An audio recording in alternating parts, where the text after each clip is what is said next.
त्रिपथगा देवी शम्भो मौली विहारिणी जानवी पापहन्त्री च महापातकनाशिनी।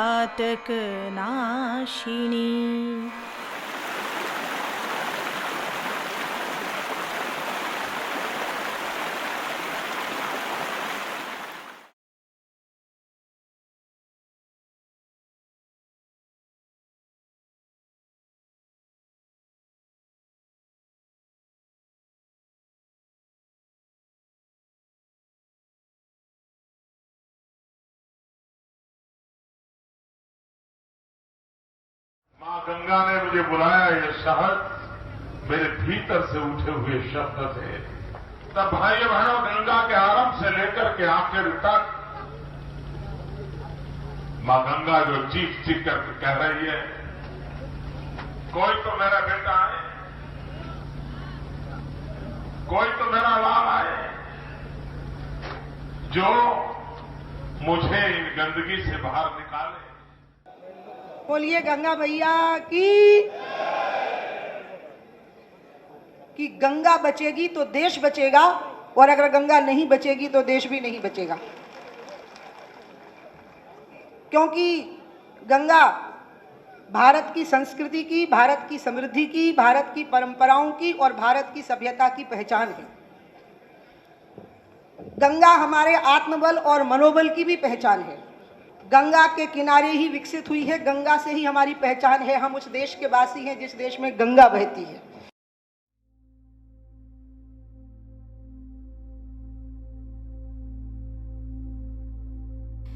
Believe it or not, out of the 2,500 kilometer length of the Ganga, merely an astounding 100 kilometer remains that one could actually call a river, with natural banks and pristine unaltered flow.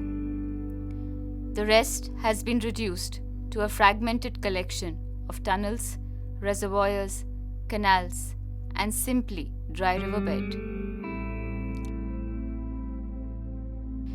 Despite gigantic claims and emotional promises by our Prime Minister, the fact is that this government is methodically destroying what little remains.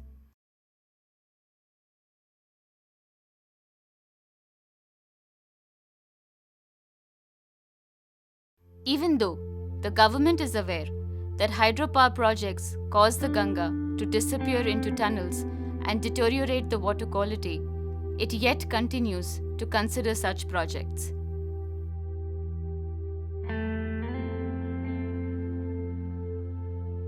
Even with the last remaining unaltered stretches of the Ganga and her tributaries, instead of preservation as promised, the government is considering further clearances.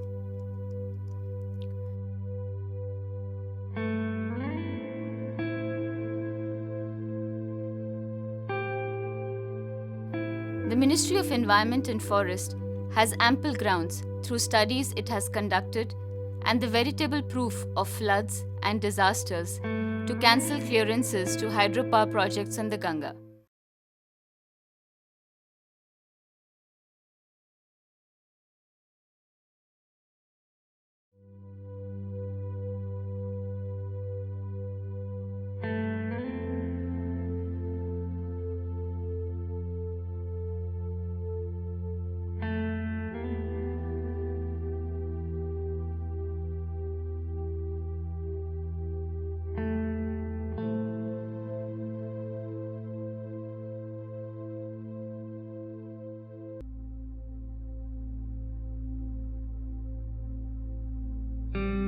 Instead, it has relegated the Ganga, a matter of undisputed sanctity to all Indians, into a trivial issue to be contested in courtrooms, and that too without itself supporting the side of her preservation. Despite overwhelming evidence of the aggravation of disasters and their irreversible impacts on environment and life itself by hydropower projects, by allowing further hydropower projects to come up on the Ganga, the government is practically issuing a death warrant for all the inhabitants of the concerned valleys.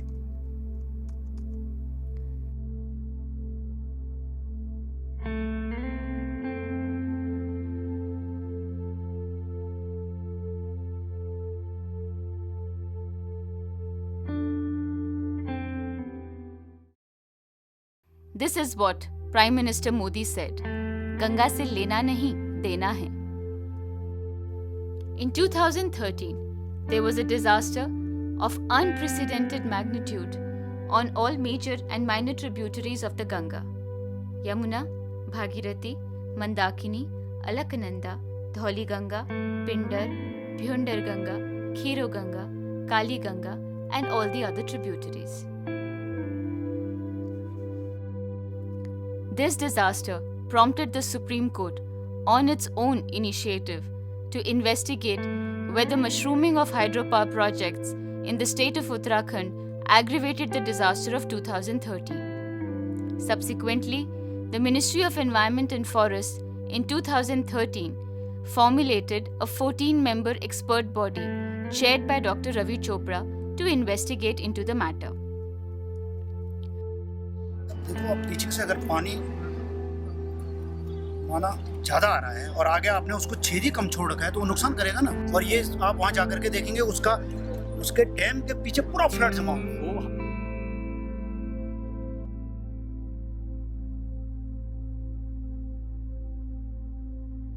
नदी को अपनी संपत्ति बना दिया है। मतलब ये समझो कि जो नदी से मतलब ठीक ठाक थी वो नदी भी बिल्कुल अपने अंडर कर दिया। समझो नदी ही बिक गई। मतलब भारत सरकार ने पूरी नदी की नदी उनको बेच दी। ये समझो। Initially, the Ministry of Environment and Forest tried to avoid the findings on the flimsy grounds that they needed to be reviewed. The Supreme Court bench, headed by Justice Radhakrishnan, dismissed this as invalid. Eventually, based on the findings, the Ministry of Environment and Forest was compelled to conclude at that time, and we quote, "It was commonly observed that all HEP, existing and under construction, in the disaster-affected areas have been significantly impacted, and the maximum damage sites in the disaster-affected areas were located either just upstream or around or immediate downstream of these HEPs. It is pertinent to conclude that there has been a direct and an indirect impact of the HEPs in the aggravation of the floods of 2013.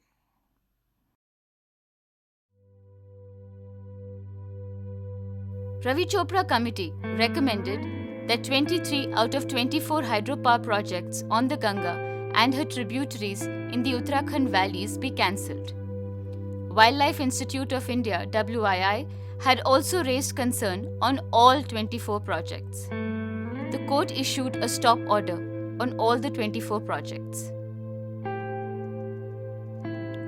In spite of the massacre and nightmarish destruction witnessed by the whole world, in spite of all the evidences gathered thereafter, 6 of these project companies actually had the conscienceless audacity to approach the court for restarting their projects. Their plea claimed that they were in fact the victims due to the stop order. By now the court bench had changed. This new bench, headed by Justice Deepak Misra, asked the government to consider these projects.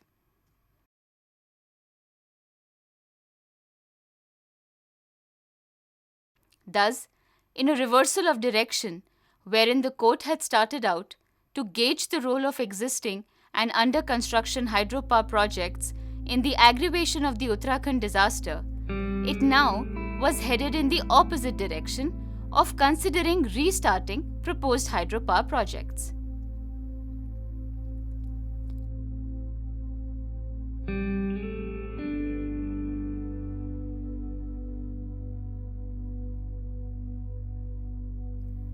The government could have and should have directly cancelled these projects, which it well knew were life-threatening both to the Ganga and to humans.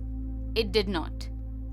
Instead, Prakash Javadekar, the then Minister of Environment and Forest, instructed Attorney General Mr. Rohtagi to state in court that these projects were worthy of clearance.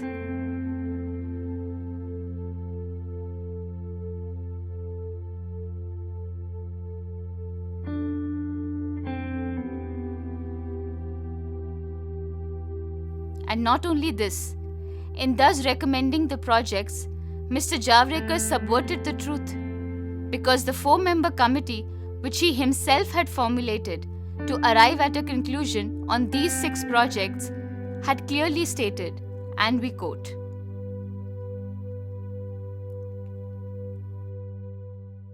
"The committee is of the view that these 6 projects in their present form may not be taken up as they have potential of causing significant impacts on the biodiversity, riverine system, wildlife, and other fragile ecosystems in the areas where these projects are located due to altered hydrological parameters.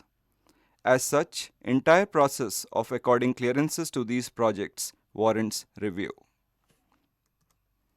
These facts have serious implications and throw direct suspicion on the government.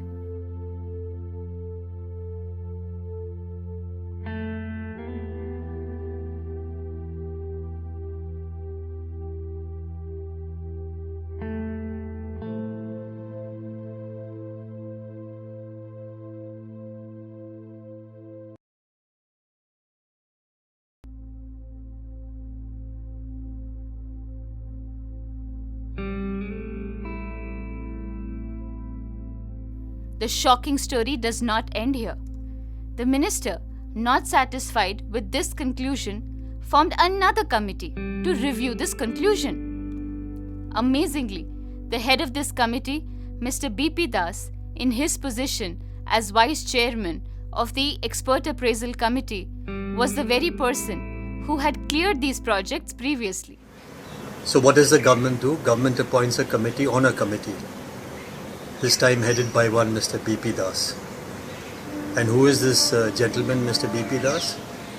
He is the person who gave clearances for the project in the first place. Thus, this is a clear case of conflict of interest.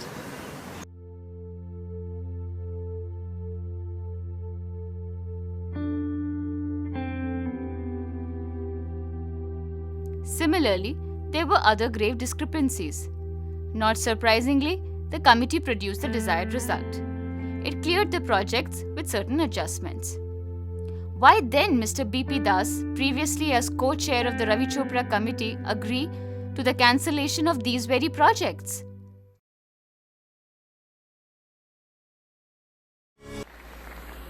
आप देखिए हमारे देश में Ganga,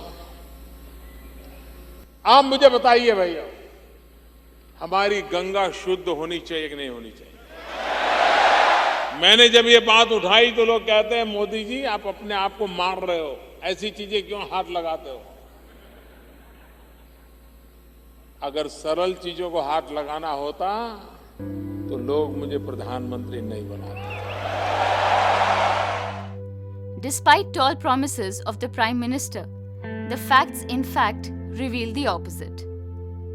On 13 January 2015, the minutes of the meeting held in the Prime Minister's office and chaired by Mr. Nrpendra Mishra stated, "While reviewing such projects and finalizing stand on the HEPs, Ministry of Environment may coordinate with Ministry of Power.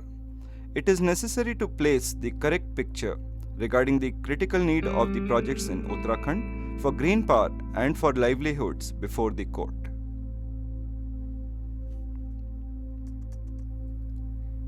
It was a month after this, on 12th of February 2015, that Mr. Javadekkar's office filed the affidavit stating that the 6 projects had the required clearances, and 5 days later, Attorney General Mr. Rohtagi made the earlier depicted stupendous claim in court, and we quote, "The affidavit is ready, and he has instructions to state that the 6 projects mentioned in the aforequoted order are worthy of clearance." The government talks of critical need, green power, and livelihoods. We take one example of Tehri Hydropower project, where the free-flowing river was converted into a stupendous 46-kilometer long reservoir of stagnant water and malarial infestation. As for livelihoods, entire villages were uprooted and lives were devastated. Yearly, the reservoir silts up, and the generation of the proposed 1000 megawatt stage 1 is barely producing 300 megawatts. And this is just one example of many. देव स्नान के लिए या देव पूजन के लिए गंगा जल तो मतलब गंगा नाम मात्र की रह गई है, ये तो बिल्कुल दूषित बेकार हो गई, मतलब ये है गंगा का तो नाम ही नहीं रह गया है। अब गंगा जी के साथ ऐसे व्यवहार किया जाए तो माँ कहाँ रहेगी, माँ तो माँ ही है, पर अब दूषित हो चुकी है, नहीं ये बिल्कुल पूरी तरह से दूषित हो चुकी है। When hydropower projects are built further up in the steep narrow valleys of the Himalayas, the environmental and human devastation increases exponentially. Once constructed, Maneri Bhali 1 hydropower project generated just 70 jobs, but dried up many water sources and blasted several kilometers of the Himalayas. These facts are available for all. It is easy to see that hydropower projects, instead of generating livelihoods, takes away livelihoods and life security, and therefore in no way can be termed green. Either our Prime Minister was unaware of what his Environment Minister is doing, or the Environment Minister had direct orders from the Prime Minister himself. In either scenario, Prime Minister is highly culpable and has in fact been misleading the nation regarding his concern and dedication to the Ganga.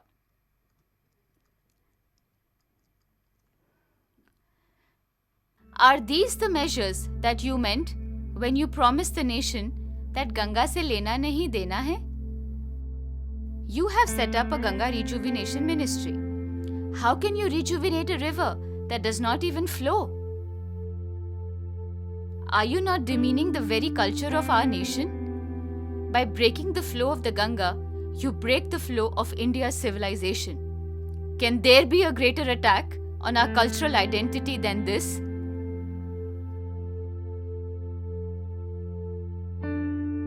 Does it not amount to murder when the government, despite having such overwhelming evidence of the enormity of the impacts created by hydropower projects in massive loss of life and environment in the fragile Himalayan valleys, continues to encourage them?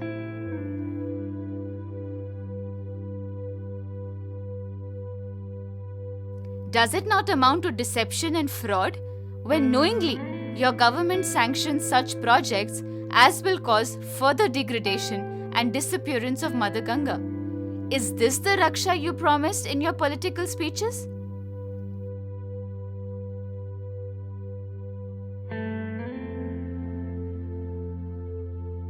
Mr. Prime Minister, you and your government are constantly talking of the importance of the Ganga. The solution is ridiculously simple. The government can cancel all those environmental and forest clearances granted by itself to hydropower projects on the Ganga and her tributaries in the Himalayas. These places are the last remaining stretches of the pristine Ganga. Do not let this sacred entity become the fodder of courtrooms. It is a blot on the national conscience. At the very least, do not leave the Ganga in a worse state than when it was handed to you.